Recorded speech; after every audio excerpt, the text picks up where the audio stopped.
And just like that, an era comes to an end as the Atlanta Hawks are working with Trae Young's agents to get him traded away from Atlanta, which raises the question, what is the legacy of Trae Young with the Hawks?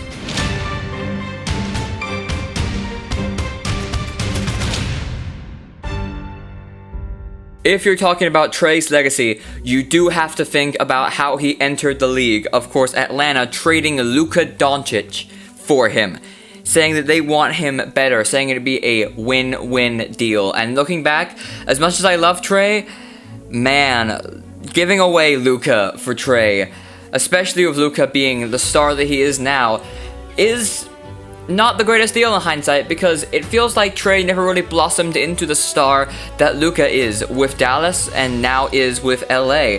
He just isn't the name that Doncic ended up being. And so obviously that puts a lot of pressure on Trae to be good. And for the first couple of years, Atlanta wasn't. We went like 20 and 57 for a couple of years until that magical 2021 run, 41 and 31, finished 5th in the Eastern Conference and lost in the Eastern Conference Finals. Of course, went on that absolute tear, upsetting the Knicks and the 76ers in the playoffs. Trae Young really made a name for himself as this absolute villain for the Knicks and helping the Hawks to this improbable playoff run that was really off of Trae's stardom. If he doesn't get injured in the Bucks game, game 3, if he doesn't get injured against the Bucks, questions can be raised. Were the Hawks able to go all the way? Could they have beaten Milwaukee with Trae and maybe even gotten that chip with him? And how different would the world look if that was true? But ultimately, Hawks don't win anything past that, really. We dwelt in the play-in constantly for a couple of years, and here we are in 2025. We're 17 and 21 as of time of filming. We have a game against the New Orleans Pelicans tonight. Trae was injured most of the year, so is Kristaps Porzingis. That's a whole other video in of itself. And the Hawks look better without Trae. There's some stats that we've only won 4 games with Trae, and it doesn't feel like Trae's team anymore. It really didn't, because a couple of weeks ago, Trae came back and they showed all the roster up on the screen for the pregame show. And it was when I looked for Jalen Johnson first and not Trae that I realized that an era is ending, that Trae is no longer the centerpiece of the Atlanta Hawks. And the Hawks are trying to get him traded, obviously being a huge deal, but the real question for me is, where would he go?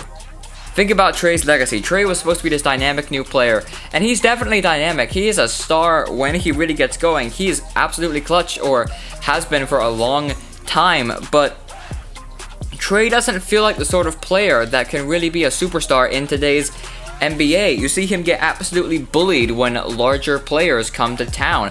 The Knicks came to town a couple of nights ago, a team that Trae is, Trae owns the Knicks, Trae Young versus the state of New York, and the Knicks shut him down at State Farm Arena a couple of weeks ago.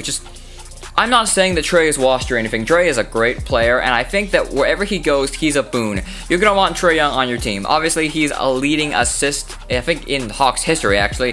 Trae is phenomenal at getting other people the ball, and he really can, if he gets hot from the free, he is an absolute weapon.